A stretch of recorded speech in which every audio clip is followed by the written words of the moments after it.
Hello my dear students, welcome back to my YouTube channel SSDL math point. আমি Srikanta sir চলে এসেছি আজকে class 10-এর রায়মার্টিনের প্রশ্নবিচিত্রা যে ভৌত বিজ্ঞানের 1 নম্বরের সমাধান পর্ব চলছিল, তার আজকের 8 নম্বর স্কুল মালদা জেলা স্কুল। এই স্কুলের গ্রুপ এ এবং গ্রুপ বির যে ভৌত বিজ্ঞানের শর্ট কোশ্চেনগুলো রয়েছে, পূর্বের ন্যায় আমরা সঠিক উত্তরগুলো দেখে নেব এবং সমাধানগুলো বিশ্লেষণ করে নেব। তা সেই সঙ্গে জানিয়ে রাখি, আমাদের এই চ্যানেলে যারা নতুন ভিউয়ার্স রয়েছে প্রত্যেকেই ওয়েলকাম, এবং যদি ভিডিওগুলি ভালো লাগে তাহলে পাশে থাকা বেল আইকনে প্রেস করে সাবস্ক্রাইব করে দাও, যাতে প্রতিনিয়ত তোমরা এই প্ল্যাটফর্ম থেকে আপডেট পেতে পারো। আর ভিডিওগুলি ভালো লাগলে লাইক, কমেন্ট, শেয়ার, আর যদি না ভালো লাগে স্কিপ করতে পারো। তাই চলো আজকের পর্বটা শুরু করা যাক, যেখানে 8 নম্বর স্কুল তোমাদের মালদা জেলা স্কুল। এই স্কুলের দেখো গ্রুপ এতে প্রথমে 1.1-এ বলেছে 4 মোল H2 এর সঙ্গে 2 মোল O2 এর বিক্রিয়ায় উৎপন্ন স্টিমের মোলের সংখ্যা। তা যদি আমরা সমীকরণটা লিখি তাহলে কিন্তু ক্লিয়ার হয়ে যাবে। সমীকরণটা কী আসবে এটা? তা দেখো যে হাইড্রোজেন বলতে H2 প্লাস O2, এটা যদি সমতা বিধান সমেত লিখি সমান চলে আসে 2H2O। ঠিক আছে, এবার এখানে দেখো 2 মোল যদি আমি হাইড্রোজেন নিই তাহলে স্টিম উৎপন্ন হচ্ছে 2 মোল, আর এখানে বলেছে 4 মোল, তাহলে 2-এর জায়গায় 2 গুণ করছি আর এখানেও 2 গুণ হবে, অর্থাৎ 4 মোল হচ্ছে স্টিম উৎপন্ন হবে। সুতরাং 1.1-এর সঠিক উত্তর হয়ে যাচ্ছে অপশান বি, 4 মোল। অপশান বি বেটা 4 মোল। আর সেই সঙ্গে বলে রাখি, তোমরা যারা এই আগে ভিডিওগুলি দেখোনি, অর্থাৎ 7 নম্বর স্কুল পর্যন্ত যে সমাধান পর্ব রয়েছে, যারা এখনও দেখোনি তারা প্রত্যেকটা ভালো করে রেডি করবে, কেন তোমাদের যেহেতু তোমরা মাধ্যমিক পরীক্ষার্থী, তোমাদের কাছে সব প্রশ্নই গুরুত্বপূর্ণ। ঠিক আছে, তাই চলো 1.2-তে বলেছে প্রদত্ত কোনটির ক্ষেত্রে ব্যতিক্রান্ত প্রসারণ দেখা যায়। এটা তোমাদের খুবই কমন একটা প্রশ্ন। 4টে অপশানের মধ্যে সঠিক উত্তর অপশান ডি, জল। এরপর 1.3-তে বলেছে প্রদত্ত কোনটি তড়িৎ আধানের একক। তা 4টে অপশানের মধ্যে সঠিক উত্তর অপশান বি, কুলম। 1.4-এ বলেছে প্রদত্ত কোনটি রোধাঙ্ক উষ্ণতা বৃদ্ধির সঙ্গে হ্রাস পায়। তা রোধাঙ্ক দেখো ধাতু মানে পরিবাহী ক্ষেত্রে বৃদ্ধি পায় উষ্ণতা বৃদ্ধির সঙ্গে সঙ্গে, আর অর্ধ পরিবাহী হচ্ছে উষ্ণতা বৃদ্ধির সঙ্গে সঙ্গে রোধাঙ্ক হ্রাস পায়। তাহলে 4টে অপশানের মধ্যে সঠিক উত্তর দেখো অপশান বি, অর্ধ পরিবাহী। অপশান বিতে রয়েছে বেটা অর্ধ পরিবাহী।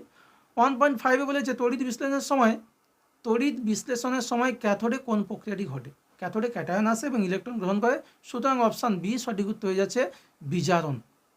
এরপর 1.6-এ বলেছে স্পর্শ পদ্ধতিতে H2S প্রস্তুতিতে যে অনুঘটকটি ব্যবহার করা হয় প্ল্যাটিনাইজ অ্যাসবেস্টাস নাহলে ভ্যানাডিয়াম পেন্টাক্সাইড। এখানে 4টে অপশানের মধ্যে রয়েছে অপশান বিতে দেখো ভ্যানাডিয়াম পেন্টাক্সাইড।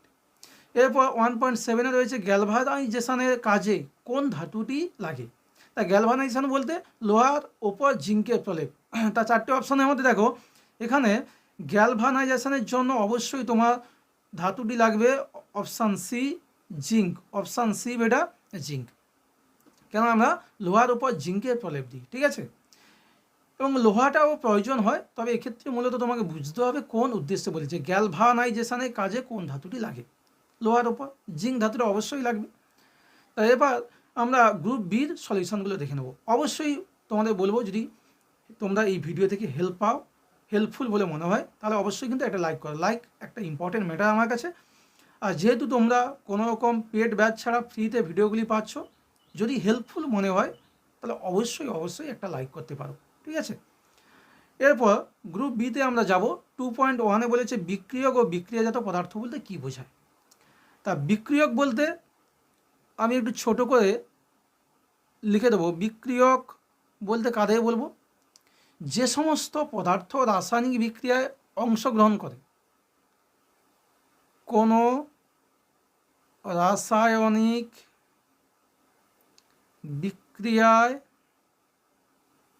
যেসব পদার্থ অংশগ্রহণ করে তাদের বিক্রিয়ক বা রিঅ্যাক্ট্যান্ট বলে। ঠিক আছে, কোনো একটা রাসায়নিক বিক্রিয়াতে যে সকল পদার্থগুলো অংশগ্রহণ করে তাদেরকে বলা হচ্ছে বিক্রিয়ক। আর বিক্রিয়া জাত বলতে জন্ম, অর্থাৎ রাসায়নিক বিক্রিয়ার ফলে উৎপন্ন।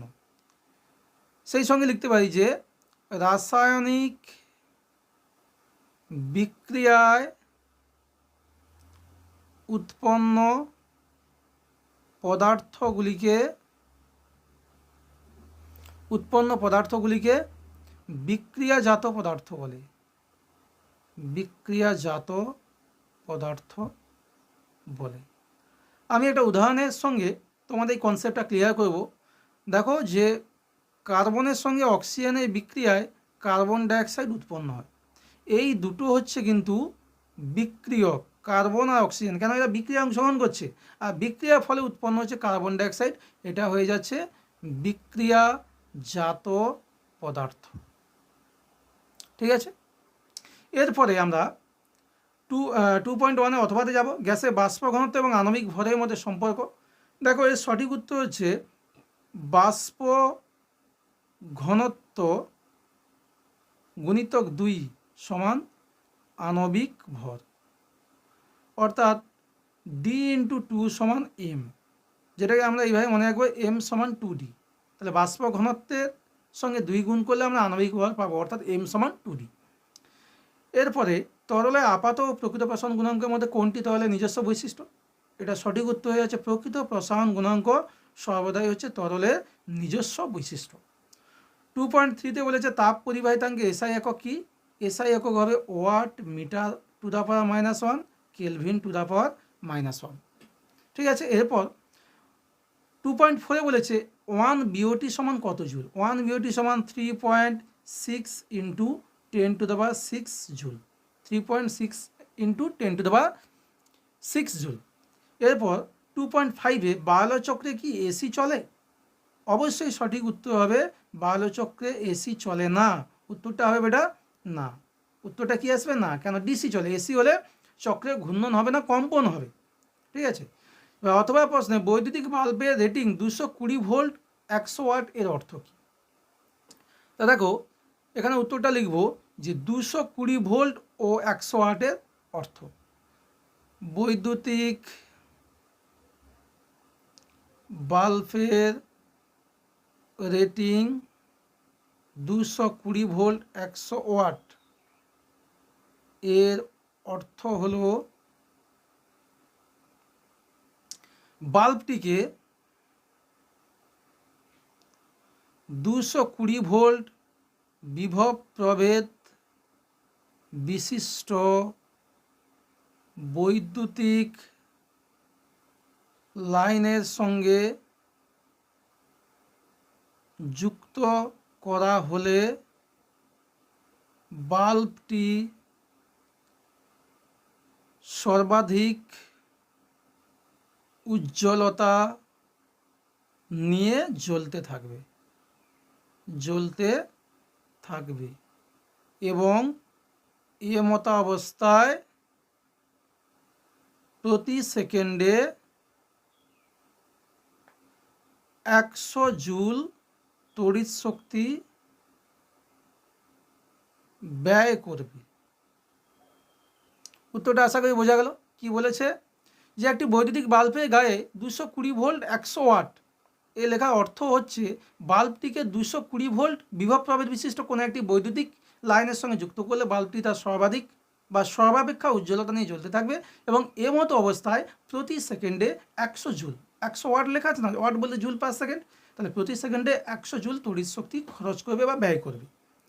এরপরে আমরা 2.6-এ যাব যে তড়িৎ লেপনের একটি উদ্দেশ্য। তার তড়িৎ লেপনের উদ্দেশ্য হচ্ছে বেটা 1 নম্বর এখানে লিখছি আমি, ধাতুর সৌন্দর্য ও স্থায়িত্ব বৃদ্ধি। এটা খুব ইম্পর্ট্যান্ট একটা বিষয়। 2 নম্বর হচ্ছে জলবায়ু ও বিভিন্ন রাসায়নিক পদার্থের বিক্রিয়া থেকে সুরক্ষিত করা। ঠিক আছে, এই দুটো অপশান লিখলেই এনাফ। এরপর আমরা দেখে নেব পিতলের বস্তুর উপর নিকেলের প্রলেপ দিতে হলে তড়িৎ বিশ্লেষ্য হিসাবে আমরা কী ব্যবহার করব। নিকেলের প্রলেপ সঠিক উত্তর হবে এটা সামান্য বোরিক অ্যাসিড মিশ্রিত nickel sulphate NiSO4 nickel sulphate. সত্য মিথ্যা দেখব 2.7-এ গলিত NaCl এর তড়িৎ বিশ্লেষণে ক্যাথোডে সোডিয়াম ধাতু মুক্ত হয়। তো অবশ্যই সঠিক উত্তর ক্যাথোডে ক্যাটায়ন আসে অর্থাৎ Na+ এসে সোডিয়াম মুক্ত হবে, তাই এই বিবৃতি হয়ে যাচ্ছে সত্য। সোডিয়াম ধাতু মুক্ত হয় 2.7-এ। এরপর 2.8-এ বলেছে ওলিয়াম কি। তা ওলিয়ামের উত্তরটা গুছিয়ে একটু লিখতে হবে এটা। ওলিয়াম দেখো, এখানে আমরা ওলিয়ামটা উত্তর লিখব। প্রথমে ওলিয়াম বলতে স্পর্শ পদ্ধতিতে H2SO4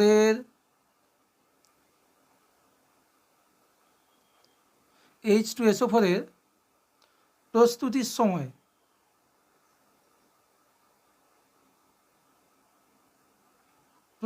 সময় স্পর্শ চুল্লি থেকে নির্গত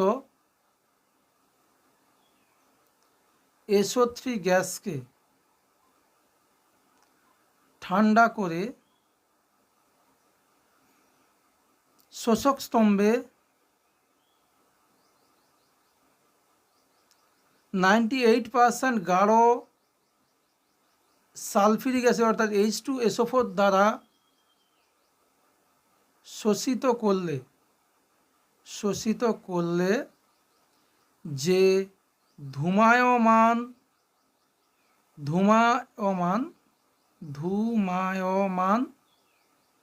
সালফিউরিক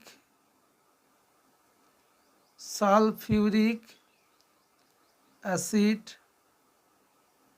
উৎপন্ন হয়, যে সালফিউরিক অ্যাসিড উৎপন্ন হয় তাকে ওলিয়াম বলি, বা পাইরোসালফিউরিক অ্যাসিড